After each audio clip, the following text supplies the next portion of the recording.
So this is a fun situation where someone will use research to try to make their case, but fucking lie. I used to tell people, like, for decades, oh, you got to count your calories and all this. It didn't help with like barely a single person. And I look at these studies like the Women's Health Initiative, where they had like 300 calories less per day for like 7 years. And these people are followed, right? They're not just like people are measuring what are you eating and trying to calculate how many calories you eat.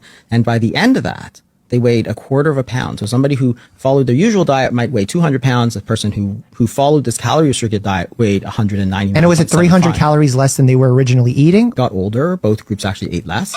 So, but the difference between the two groups and the Women's Health Initiative, and that was published in JAMA in, I think, 2007. Okay, I want to give you a little context here, because this is Dr. Jason Fung, and he is well known for his book, The Obesity Code, in which he talks about how fasting could be the key. It's always a red flag when someone talks about weight loss secrets. Now, he spoke about this on Dr. Mike's podcast, and this is a terrific podcast I highly recommend you check out.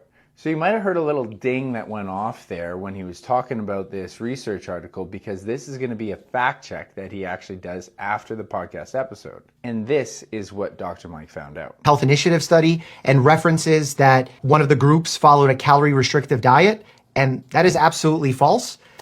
This was a randomized controlled study. The purpose of this was to check disease outcomes in the control group compared to the tested group. And the main intervention group was counseled to limit total fat to about 20% of energy, to increase the consumption of fruits, vegetables, and grains, while the control group just followed their usual diet. So they considered this a low-fat dietary intervention aimed at disease prevention, not a weight loss or calorie counting study. So it's a fucking lie.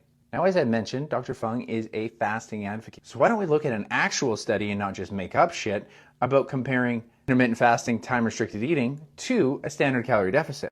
There was no difference between the groups. Now, in his defense, in this podcast episode interview, he actually does a really good job of outlining how fasting might seem like a more tangible behavior change over a long period of time, rather than simply caloric restriction. So I highly recommend you go listen to the entire episode and go check out Dr. Mike's podcast, because you get the nuance of what really should be said. So how do you catch people when they're inappropriately using studies and you wouldn't be able to tell? I'm not gonna lie, I would recommend that you go on ChatGPT, but make sure when you're actually asking for different research articles, you use the keyword of peer-reviewed research articles, because this isn't just an internet article, it's going to be scientific research data, and it'll give you a much more clear-cut message rather than just the influencer bullshit that you might fall for.